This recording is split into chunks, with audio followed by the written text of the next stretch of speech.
पुण्यात्माओं, आपका सौभाग्य है कि आपको इस समय में जन्म मिला। इसके विषय में आपको एक बहुत ही उत्तम उदाहरण देता है दास। गुजरात के अंदर एक भोरंज शहर है और उसमें एक स्थान है,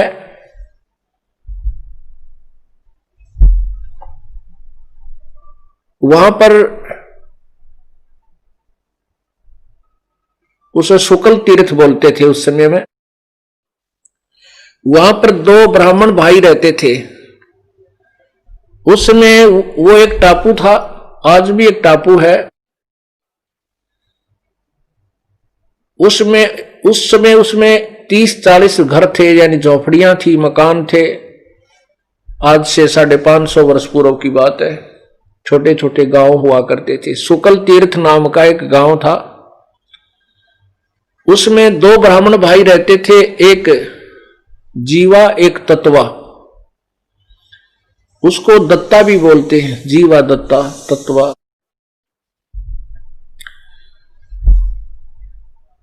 उन्होंने सत्संग सुने। एक दिन उन्होंने सत्संग सुना, क्योंकि परमात्मा उस समय जब 120 वर्ष यहां रहकर गए, जब परमात्मा एक अतिथि रूप में 120 वर्ष बालक से लेकर वृद्ध तक की भूमिका की, एक जनसाधारण जैसी भूमिका की, एक सतगुरु की भूमिका की और एक सच्चे भक्त की, दास की, हर प्रकार से जो उन्होंने भूमिका की, वो हमारे लिए एक उदाहरण बनाकर चले गए। तो उस समय परमात्मा अनेकों रूप बना करके पूरी पृथ्वी पर प्रचार किया करते थे। वर्तमान में तो मीडिया बन गया। वर्तमान में तो आजकल ये टीवी चैनल चल पड़े। एक ही वक्ता और करोड़ों स्थानों पर टीवी के माध्यम से सत्संग सुना सकता है। उस समय परमात्मा ऐसे ही अपने सैकड़ों रूप बनाकर जगह जगह सत्संग किया करते थे। कहते हैं, अप आरती अप साजे, अप किंगर अप बाजे, अप ताल जान जनकारा, आप नचे अप देखने हारा। परमात्मा अपने कामना आप पर सभी आप करता है। आप ही संत बनता है, आप ही भगवान है, आप ही दास बनता है, आप ही तत्वदर्शी संत बनता है। स्वयं ही सतगुरु की भूमिका करते हैं। अपने अन्य रूप में वो परमात्मा गुजरात में उसी शहर के शुक्ल तीर्थ के पास सत्संग फरमा रहे थे।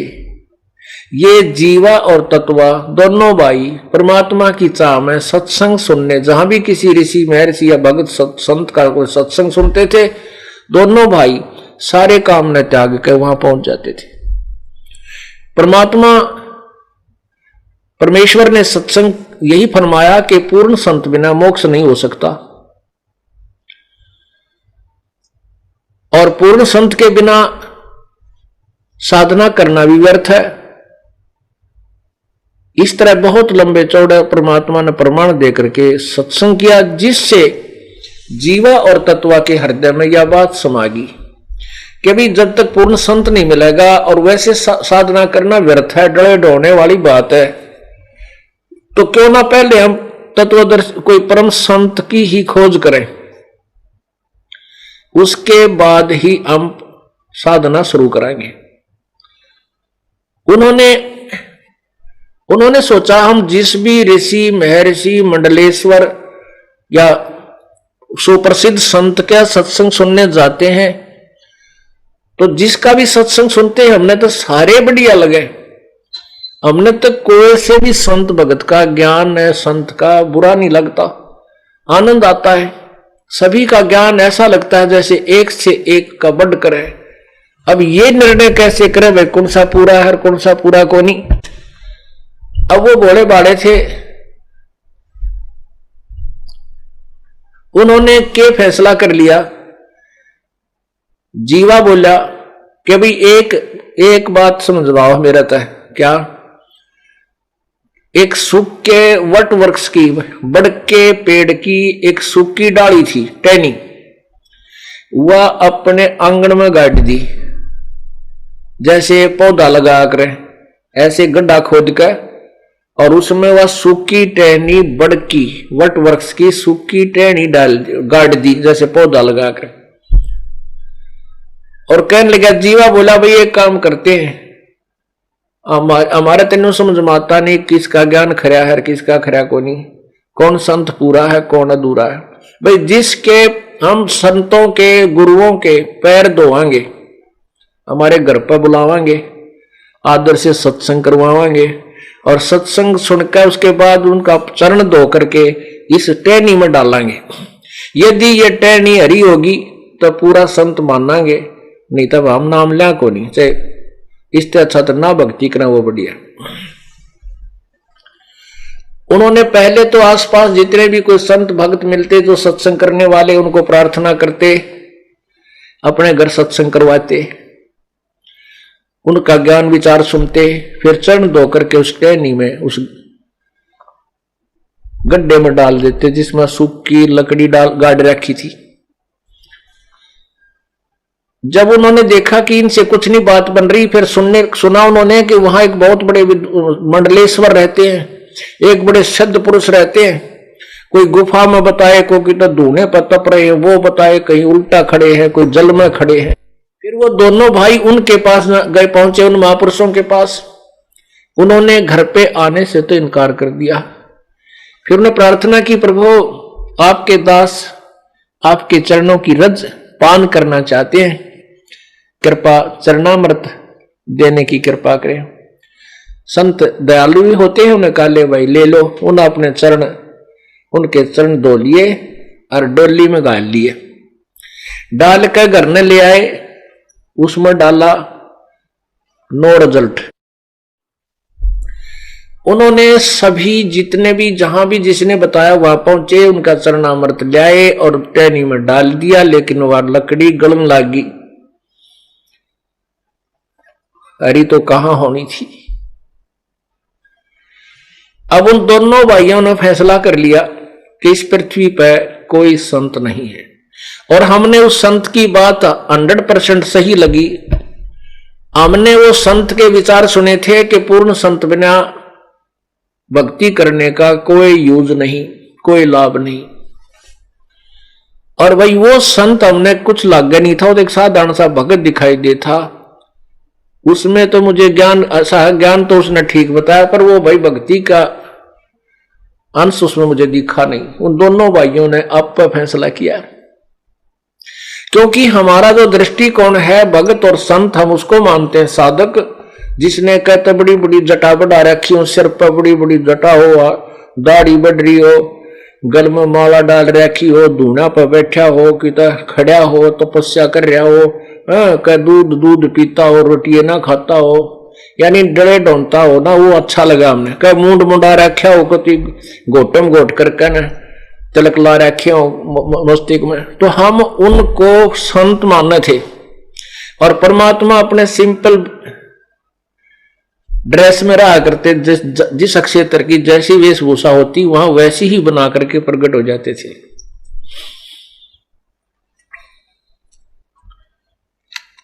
तो फिर उन्होंने वो परमात्मा को पहचान नहीं सके।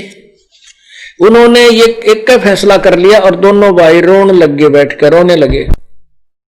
दोनों भाई रोने लगे बैठ के घर में और कहने लगे, हे परमात्मा, हम पापियों का अगर जीवन और इस जीवन को समाप्त कर दो, मानुष जीवन के, हे परमात्मा, जो शेष जीवन हमारा मनुष्य का बचा हुआ हो, इसको उस समय पर देना मालिक जब पृथ्वी पर पूर्ण संत आए हुए हों। ऐसा कहकर फूट फूट कर रोने लगे बुरी तरह, और कोई संसार में कुछ भी वस्तु उनको अच्छी नहीं लगे। बार बार यही प्रार्थना करते हैं, परमात्मा ये मनुष्य जीवन व्यर्थ है, हे भगवान ये अनमोल पूंजी जाने लग रही है, संत परम मिले नहीं और ये मोक्ष हो नहीं सकता। और फिर ना जाने कितने युगों के बाद या कितने जन्म 84 लाख योनियां भोगने के उपरांत कभी मनुष्य जीवन मिले। इसलिए परमात्मा अपने दासों के इस शरीर का अंत कर दो और ये शेष समास प्रभु उस समय दे देना, चाहे थोड़ा ही समय बचा हो हमारा, जिस समय पृथ्वी पर कोई परम संत आया हो। इस तरह वो बहुत बुरी तरह थके हुए दुखी होकर के अपने घर पर बैठ गए। एक संसार में कोई संत नहीं, कितना धक्के खाने की आवश्यकता नहीं, अपना जीवन अंत यही हो जाए तो बढ़िया है। अब वो अंतर्यामी कहते हैं, गोता मारो स्वर्ग में जा बैठूं पाताले, गरीब दास ढूंढता फिरूं अपने हीरे माणिक लाल, सोरसल सिद्धर मैं करूं अपने जन के काज, अपने हंस के लिए मैं ना जाने के छलछीदर का अर्थ होता है ना, मेरा किस रूप में झूठ साची यानी करके अपनी प्यारी आत्मा को हम अपनी शरणों में लेकर ही छोड़ता हूं। अब जिसको परमात्मा की तरफ इतनी हो जाती है, भगवान निकट पहुंच जाता है उसके पास। कबीर परमात्मा जब उनमें ये तड़फ बनी, परमात्मा एक वैसे अपने सिंपल वेशभूषा में और दाढ़ी बढ़ा रखी थी प्रभु ने, ऊपर टोपी पहन रखी। अब परमात्मा कबीर परमेश्वर जी जीवा दत्ता की झोंपड़ी के सामने से और ऐसे गली से गुजर रहे थे, जीवा बाहर खड़ा था। अब पुण्यात्मा होती हैं, उन्होंने परमात्मा की दाढ़ी बढ़ी हुई थी, उसने सोचा ये महात्मा है, चरणों में प्रणाम किया। महाराज सत साहेब राम राम राम राम भाई नो कहेगा, भगवान आगे न चल पड़े। अब कहते हैं, करे करावे साइया मन में लहर उठा, तादू सरदर जीव कह वो आप बगल हो जा। अंदर प्रेरणा करी मालिक ने जीवा कह, जैसे संत ने क्यों ना अपने घर बुला लूं। ईसा महात्मा बहुत अच्छा लग रहा है मुझे तो, क्योंकि आत्मा को परमात्मा खींचता है। जब आत्मा के साथ से भगवान जा रहा था तो उसके अंदर एक विशेष कसक होगी। वो अपने भाई दत्ता के पास आया, अंदर आकर कहने लगा, दत्ता मेरी एक अर्ज आपसे कि एक संत जावत गया है यहां से इधर को, आपकी आज्ञा हो तो बुला लिया उसको, सत्संग सुन लेंगे, उनका भी चरण धो लेंगे। दत्ता कहने लगा, भाई रहने दे, दबी दबाई बात ने क्यों याद दिलावे है, और एक हफ्ता फिर रोना पड़ेगा। अब रहने दे, कोई संत है निशेष मंडलेश्वर हमने देख लिए, ये गलिया में फिरने वाला संत बता, ये काहे का संत मिलेगा। अब जीवा ने फिर प्रार्थना की कि परमात्मा अंदर प्रेरणा कर रहे थे, निकट आ बैठे। जीवा ने फिर प्रार्थना की, भाई वैसे तो आपकी इच्छा जैसे कहोगे वैसे कर लेंगे, पर मेरी आत्मा नु कहे एक बार इस संत ने और बुला के देख ले। अब तत्वा ने सोचा, भाई क्यों भाई की आत्मा दुखी करी, जब इतनी आत्मा से कह रहा है। कहने लगा, भाई ठीक है बुला ला, तेरी मन मान रहा है, तेरी आत्मा मान रही है, कोई बात ना, कुरा चालता भगत होगा तब भी बैठ जाएगा, 2 रोटी खा जाएगा। इतने में परमात्मा फिर वापस आ गए, जैसे किसी का घर भूल गया और ढूंढने की इसी दृष्टिकोण से घूम रहे। वापस आए तो चरणों में गिर के कहने लगे, भगवान हे महात्मा जी, आपके दास की झोंपड़ी है, एक बार पदार्पण कीजिए। परमात्मा आए, इससे काम थे, चल भाई। अंदर पहुंच गए, एक बैठना यानी मुड्ढा बिछा दिया, दोनों भाई बैठ गए। अब उन दोनों के मन में न्यू था कि पहले चरण धोवांगे, कहनी में डालांगे, पाछे बात कराएंगे। इस तरह वो लिया एक तसड़ा सा ठाके परात, जैसे रोटी गूंदन की हो है, आटा बनाने का पात्र है, परात या तसला जो भी उनके पास था, ला करके चरण धोए। वो दत्ता कहने लगा, जीवा संतों के चरणामृत को भाई कितने गली में मत फेंकना, गमले में डाल दिए, वहां उनका संकेत था पहले से। अब जीवा ले जाकर के आंगन में दूसरी तरफ वो ऐसे चरणामृत उस गड्ढे में डाला था जिसमें सूखी टहनी खड़ी थी वट वृक्ष की। वो डालते डालते ही वो हरी होगी, कोपल फूट आई। जीवा ने वहीं पटक दी प्रांत और आवाज लगाई, रब आजा दत्ता, बाजा दत्ता। भाग गया। क्या हो गया? वो दत्ता भाग गया। आया, कहने लगा देख भगवान है तो कति से मोटे मोटे पत्ते, कति कच्चे वट वृक्ष जैसे नया पौधा हो गया करे। बोलो सतगुरुदेव, बोलो बंदी छोड़ कबीर साहेब जय। सत साहेब। दोनों भाइयों ने आकर एक एक पैर पकड़ दिया और ऐसे रोए जैसे बालक कि मां और बाप दोनों मर जाएं। और फिर वो टक्कर मार मार कर रोया करें, सबकी बंध जाती है। दोनों पैर पकड़ के एक एक रो बुरी तरह, बहुत बुरी तरह रो रहे हैं। भगवान ये परमात्मा आप कहाँ थे, आप पहले क्यों नहीं आए मेरे मालिक, हम तो बहुत दुखी हो लिए। हमने तो ये सोच लिया था पृथ्वी पर कोई संत नहीं, ये परमात्मा हम तो यूं सोचा थे मर जा तो बढ़िया, मृत्यु हो जा अच्छा, और कभी फिर जन्म दे भगवान इस मनुष्य जीवन को शेष, जब कभी पृथ्वी पर कोई परम संत आए हो। परमात्मा बोले बेटा आ तो मैं पहले भी जाता, पर तुम्हारा धर्म कर्म बिगड़ जाता। क्यों बिगड़ जाता? क्योंकि तुम्हारे मन में मैं आ जाता और मेरा आते ही काम तो होना ही था, तुम्हारी यह शर्त पूरी होनी ही होनी थी।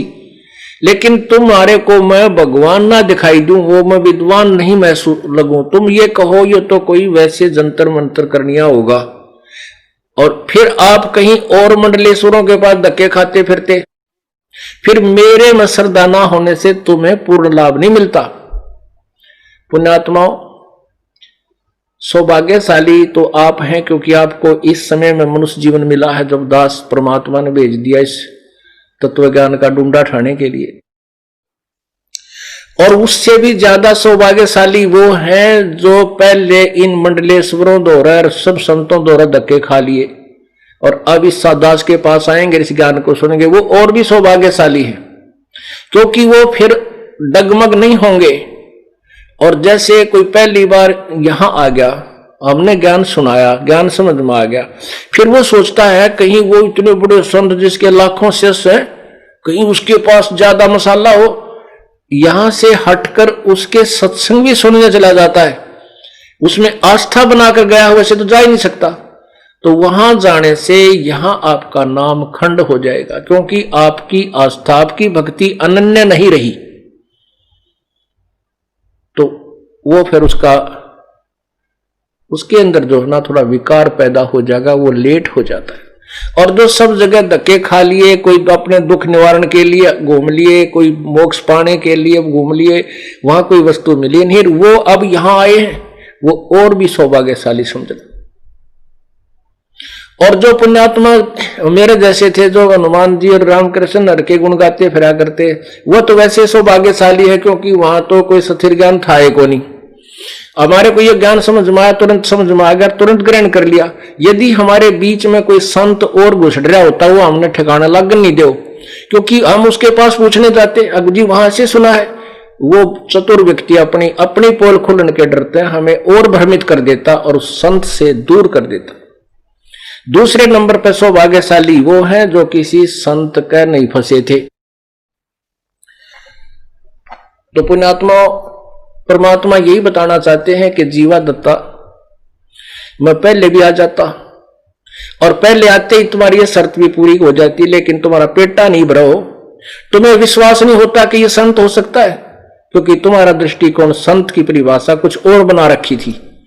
गले में माला हो, बड़ी बड़ी दाढ़ी हो, आंख मीच कर बैठा हो, बोलता ना हो, ढूंढे बतफता हो, या मून मुंडा रखा हो, कति है कपड़े ना पहनता हो, कति एक वस्त्र में एक लंगोट में रहता हो, तुम ऐसे डरे ढोने वालों को संत मान रहे थे। ये दोनों भाई सुनो है कहा जी ने ऐसे बिल्कुल सही कह रहे हो।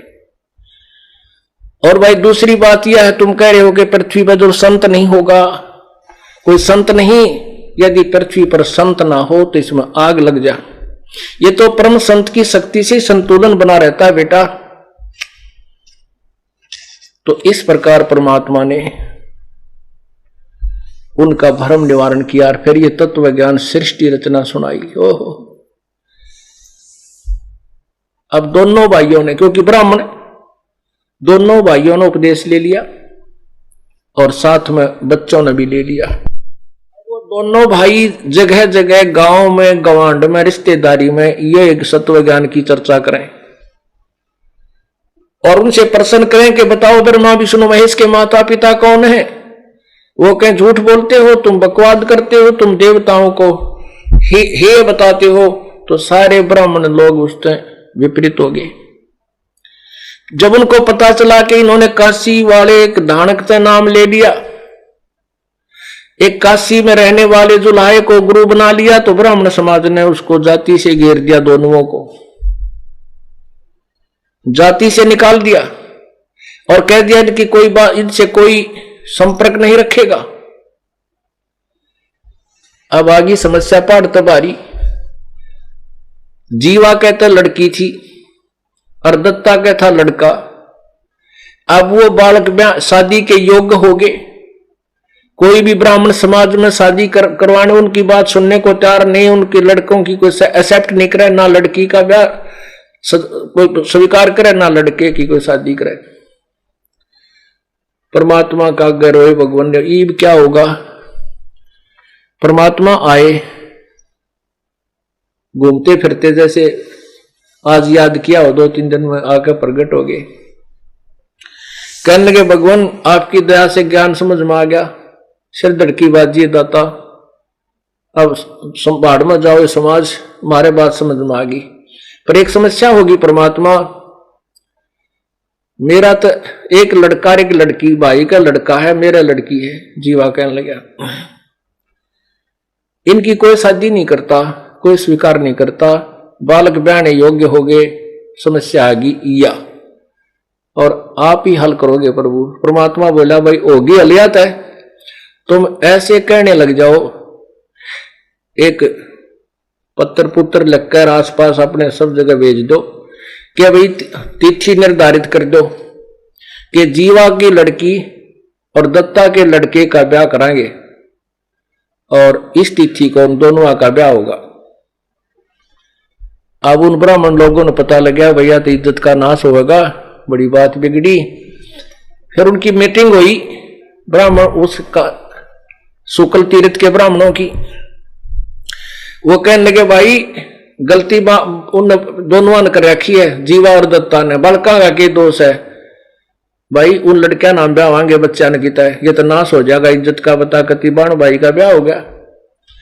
तो पंचायत आई ने बोला जीवा दत्ता ये बालक तुम्हारे नहीं हमारे हैं और उनकी शादी हम करेंगे, और खबरदार जब तुमने इज्जत का नाश कराया है।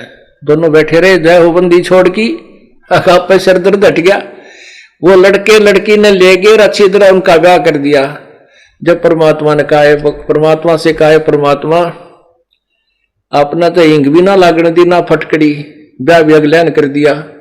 तो वो सारी समस्या परमात्मा के कहते हैं, द्वार धनी का पड़ा रहे धक्के धनी के खा, 100 काल धकझोल ही पर द्वार छोड़ नहीं जा।